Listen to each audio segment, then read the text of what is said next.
What's going on, folks? Welcome back to Beans to Greens.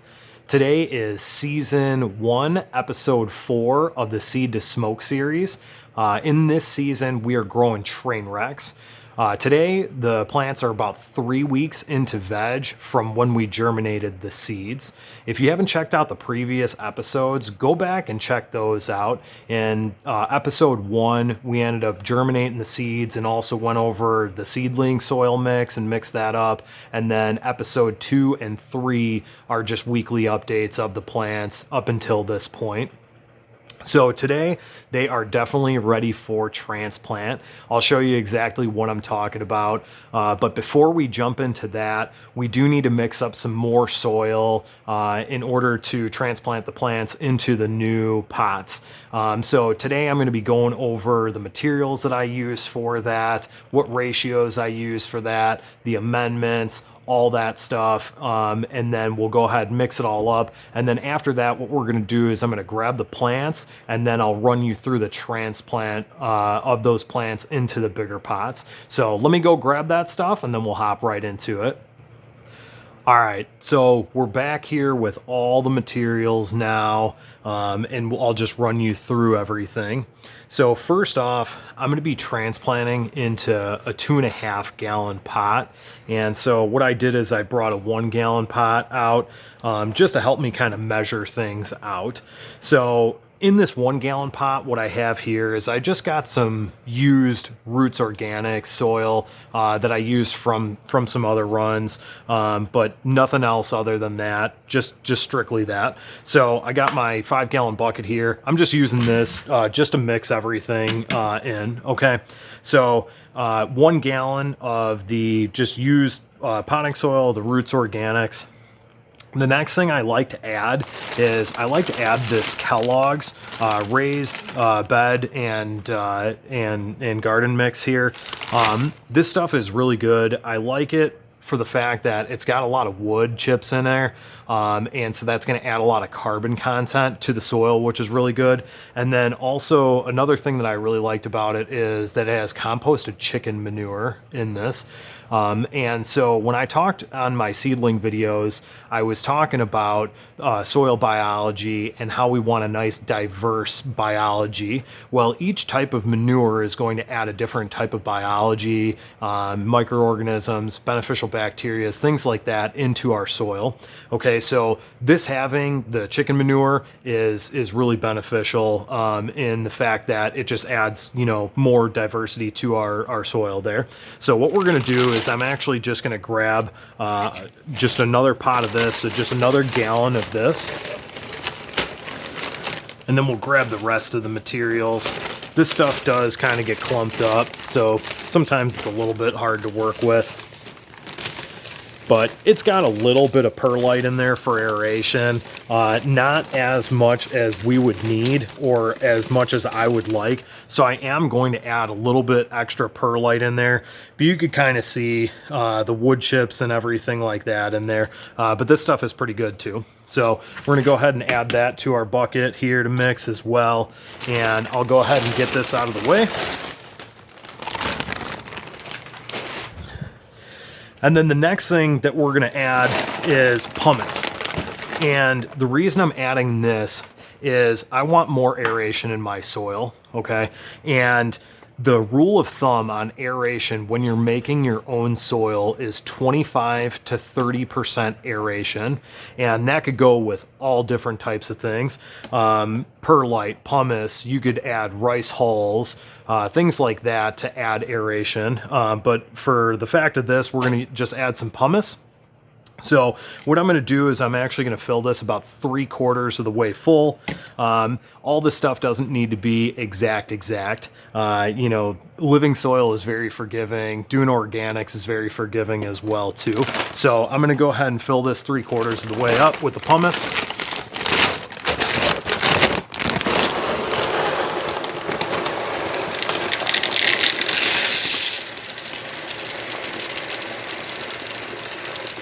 All right, that's about 3/4 of the way. This pumice I got from Build-A-Soil. It's a really nice size pumice. The size of it is really good. I like using Build-A-Soil a lot for just a number of reasons. I think they have some really quality ingredients, really quality products. It seems like they vet all their stuff out really well. And they also look into sustainability as well too, which is really important. So we're going to go ahead and add this to our mix here. All right. And now that is going to essentially make up our mix. However, let me get this out of the way. However, there's a couple of other things that I would like to add to this soil mix, okay? Because the Kellogg's, let's face it, it doesn't have a ton of nutrients in it. It's got a little bit, but I would like to add a little bit more to the mix, okay? So one of the things that I do like to do is, this is living soil, right? So we want to make sure that it's alive. So I've got earthworm castings that I'm definitely going to add some to that. And all I'm going to add is 1 cup. So this is just a regular dry measuring cup. So I'm going to add 1 cup of the earthworm castings to it. And again, it's for the biology. Wake that soil up, make sure it's nice and healthy. The next thing that I'm going to add is the Coast of Maine manure compost. So this is also great. It's going to add that biology like I was talking about in terms of, you know, from the cow manure here. And it's also got, you know, peat moss and other kinds of good stuff in there as well too. But from the cow manure, it's going to add a little bit of nitrogen, which our plants are really going to want to need up front, you know, while they're in the vegetative stage. So I've got those 2 items in there. Did just 1 measuring cup of that as well. So that's gonna take care of that. Now, next I just want to add a couple of amendments to this soil mix, and I'll run you through those amendments and also why I use them. So first up is Down to Earth. This is BioLive, and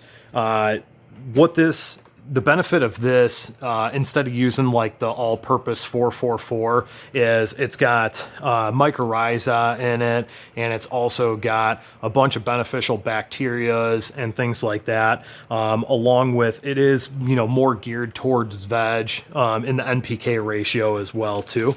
So all that we need with it being a 2-gallon is I just add just 2 tablespoons for the 2.5 gallons, and that will be absolutely sufficient. And we won't need to add anything else to this mix for the entire time that this plant fills up this whole container, which is really nice. It's kind of a set it and forget it approach. So the next thing that I like to add is I like to add diatomaceous earth for a couple of reasons. So when you're growing organics, it's inevitable you're going to be battling fungus gnats. And I found that the diatomaceous earth really helps with that. Along with what the diatomaceous earth also helps with is it adds a lot of silica into the plants as well too. Plants can take up a lot of silica and a lot of calcium. So what I'm going to do is I'm going to add 2 tablespoons of the diatomaceous earth. Again, it doesn't need to be perfect. You could go heavy on this stuff and it's not going to hurt anything. The diatomaceous earth, that is. And then the other thing that I'm going to add is I'm also going to add some mustard seed meal. And this is another Build-A-Soil product. I got turned on to this by Jeremy from Build-A-Soil. He was talking about using it in some episodes, and he was just talking about the beneficials of it. This stuff will create a crazy mycelium on the soil, and also I've used it just as a top dress on my plants for battling fungus gnats, and it has eliminated them. So what we're going to do is we're going to go ahead and add 2 tablespoons of this as well too to the mix.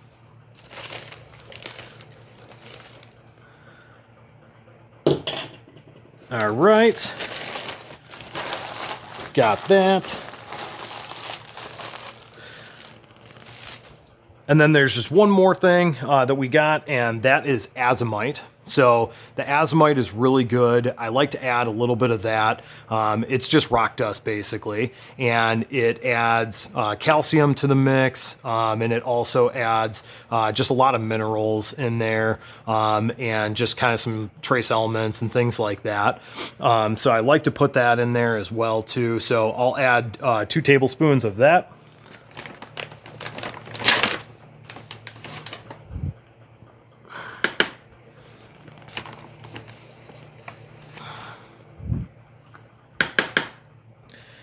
All right, and that's pretty much it. So now from here, all that we're gonna do is we're just gonna mix this stuff up really, really well.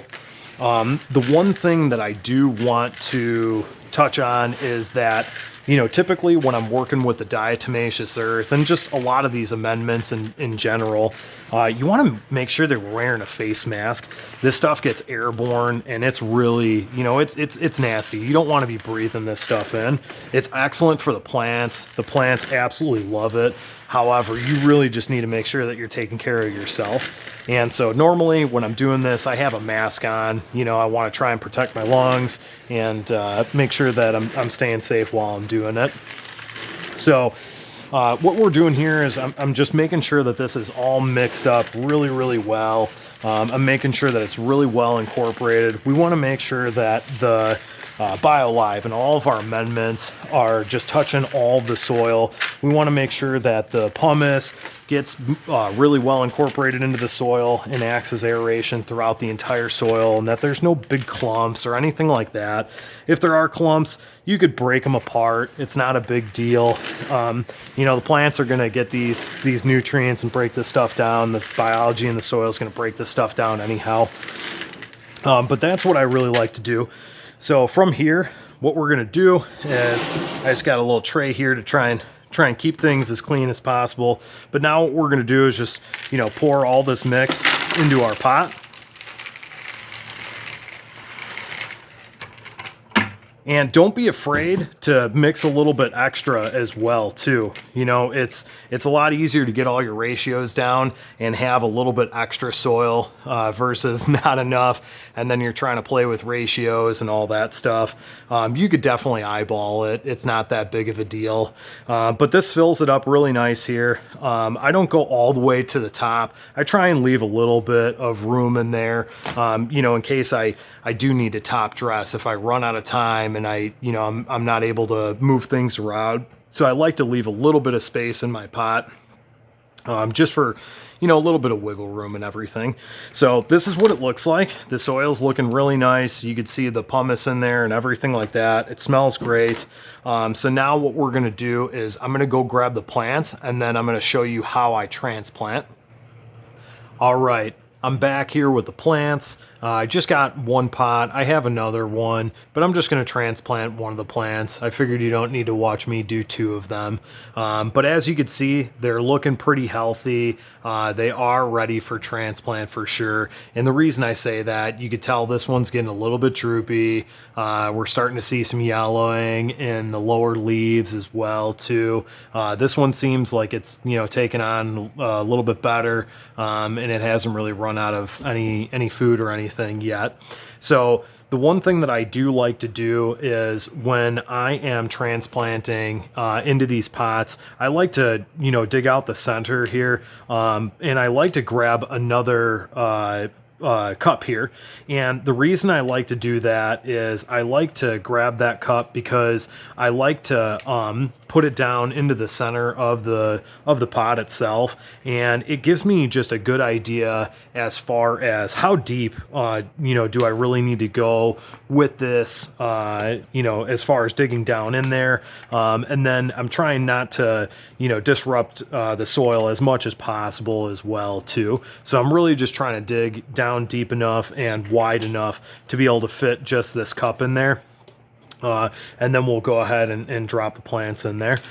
So I do have here, I've got some mycorrhiza. It's just, powdered form. It's not necessary, but I do find that if I utilize that and I transplant the plants early enough that I really don't see any transplant shock, that's a good telltale sign that you transplanted early enough. Usually when you do have some transplant shock, usually it's for a reason, that you let it go a little bit too long, or perhaps it was, under or over watered before transplanting, things like that. But if you do get ahead of it, you shouldn't really see a transplant shock. So as you can see, I got the cup essentially level with the soil here, and I just kind of backfilled around it as well too. I centered it nice and center in that pot. Now I'm just going to gently go ahead and remove the cup from there and place that off to the side. And then what I like to do is I like to just take my little bit of mycorrhiza, and I like to just kind of sprinkle it around the sides of the soil in which in the hole that the plant is going to be transplanted in. So this looks pretty good. And then what I'm going to do is I'm going to go ahead and take my cup, and I like to just put my fingers underneath it. I'll go ahead and take the plant tag out, but I like to just put my fingers underneath it and then flip the whole thing upside down. And I like to just kind of squeeze just gently, just like that, and you'll see the whole thing will end up popping out here. So as you could see, the roots have definitely worked its way all the way around the whole cup and everything, and they're working their way up as well too. So again, we're just going to dust a little bit of the mycorrhiza straight onto the root system. And the benefit with this is it basically just interacts with the roots and the soil, and it makes delivery of nutrients a little bit easier on the plant. So it is nice to have. And again, I had a little bit of it in the BioLive as well too. And the nice thing with that is putting it in the mix, the BioLive in the actual mix itself, it actually spreads it out all throughout the entire soil, the entire mass of soil basically. All right, so that's all we got to do, right? Just, kind of pack it down just nice and gently, and that's it. All right, so we'll take our little plant tag and we'll pop that back in the front of it. Looks like I hit a piece of hard pumice right there, but yeah, we'll pop that right in the front of it so we know exactly what we're growing here. And then what we'll do is I'll give this thing a watering, and then it's going to be good to go, and it's ready to go back into the veg tent. All right, so I got that second plant transplanted. I got both the gals in the veg tent right now. This is just a 2x4 veg tent, and I've got them under the Electric Sky ES300. Some of you may know about that. That's an old school light. This thing used to be great back in the day. It still works great. It veges my plants great. I can't complain about it. I got it dimmed to about 75% right now, and they seem to be responding really well. So really the last part of this is just watering the plants back in, after they're transplanted. So I like to use a sprayer for this, just because it's able to distribute the water pretty evenly around these plants. And I'm just using regular tap water. I'm on a well, so I don't have to worry about chlorine or anything like that. I have tested it, and the pH isn't too high or anything like that either too. So it works out really well. But yeah, this is all that we're going to do. We're just going to water these things in. I like to hit them maybe twice. And also to mention that the soil was relatively moist before this, but yeah, just watering them in, getting those plants acclimated to this, and they're looking pretty good. I'll show you maybe just a close-up here, but yeah, the plants are looking pretty healthy. This one is getting pretty wide here. This one, you may or may not have been able to see it earlier, but now you could really see the yellowing in some of the leaves, especially the lower leaves on that as well too. But yeah, the plants are looking pretty good right now. I think that they were probably just a hair late on transplanting, just the one, and that's why it's got the colors of it right now. But other than that, everything's looking pretty healthy here. All right, folks. So that's how I transplant my seedlings and my clones from cups into 2.5 gallon pots. If you do something different, I would love to hear about it. Share it in the comments. Also, what do you have growing on? I'd love to hear about that too. So put that in the comments as well. As always, like and subscribe. It helps out a lot. Until next time, let's keep growing together.